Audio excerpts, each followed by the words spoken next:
Welcome to the QR Code Adventure. Shout out to NCTE and all the teachers who showed up even though we couldn't get together in person. I think this is still going to be a pretty cool conference. So, I'm your humble presenter, Zach Ramsey. I'm a former high school language arts teacher. I have national board certification. I taught in North Carolina and in Kentucky. And I'm now a full-time doctoral student at the University of New Mexico. I'm working on a PhD in teaching, learning, and teacher education. This video is going to provide you with a brief overview of the QR Code Adventure, which I think can be adapted for any content area, especially the content areas in language arts. I'm going to describe what the QR Code Adventure is, why it's a relevant strategy, and then where you can find resources to do this for yourself. I'll go over how I personally created a QR Code Adventure project for some high school language arts and social studies students in Kentucky, and I'll put that in a second video that I'm cleverly going to title QR Code Adventure Part 2. So, what is a QR Code Adventure, right? It's essentially like a scavenger hunt, but with QR codes. It's a really innovative way that students can engage with content. So just imagine, if you will, that we have some students who are scanning a QR code standing outside the cafeteria. That QR code is going to be linked to a YouTube video. So the students will scan the code, watch a YouTube video in which they learn some content relevant to what they're studying. And then after the video, the presenter on the video will say, if you'd like to practice this information, you can use the link below this video to take a short quiz. And then those students can take that short quiz and practice and reinforce that information that they just learned. And then after that quiz, there's a little message that comes popping up if you're using Google Forms. A message can come popping up that gives you a clue to the next QR code. And so they may follow some riddle that leads them maybe to another QR code outside of the library or media center or somebody's classroom or something like that. So in this way, students engage with the content to reinforce their learning. There are two ways to do this. One way is that the teacher can put all of these things together and place the QR codes around the campus and design everything themselves. The other way to do that is to put the responsibility on the students and to have the students create the videos and the QR codes and generate all of the content in small groups or individually, and then they can play that game to learn everybody else's content. So essentially, if students create the game, they can jigsaw larger chunks of content knowledge so they don't have to focus on everything by themselves. The novelty aids in engagement, and students get to create and play the game to learn. So you can check out, like I said, part 2 of the QR Code Adventure video series to see an example of how I designed a QR Code Adventure project in which my students made and played a game to learn social studies and language arts standards. Specifically, it was about the citizenship test. The U.S. citizenship test was mine.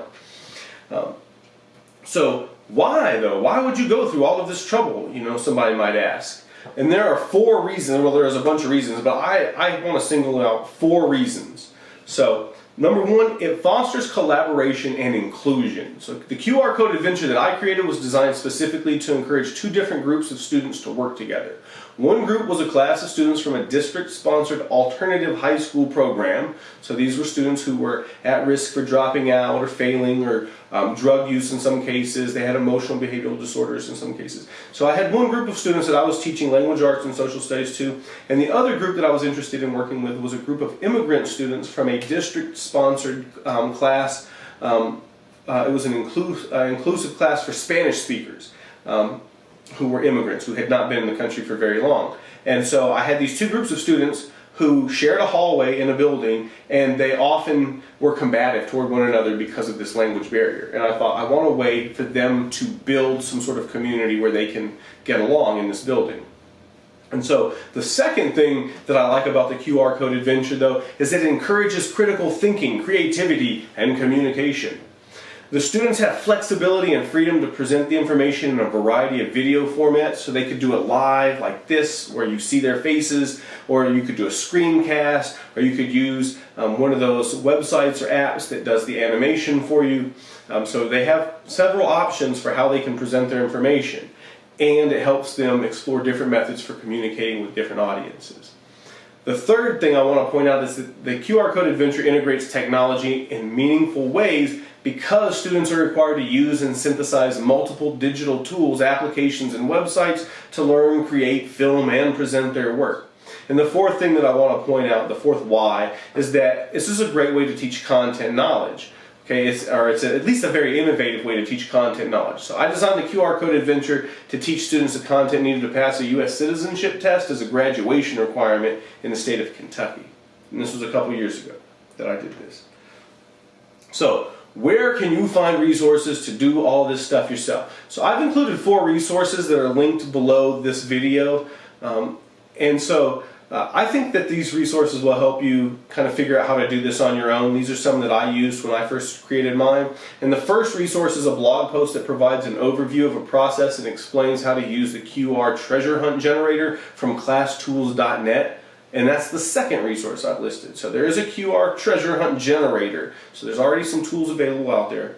The third resource is another blog post that I think is helpful to explain how to create a QR code adventure. Some really good tips on there. And then the fourth resource is the part 2 of the QR code adventure, where I explain the project that I designed for my students. So that brings us to the end of the video. Feel free to leave some comments below if you have something to say. Feedback's always appreciated. I want to give one last shout out to NCTE for hosting an awesome conference, even if we couldn't be together in person. Thank you for watching. Hopefully I'll see you in the next video.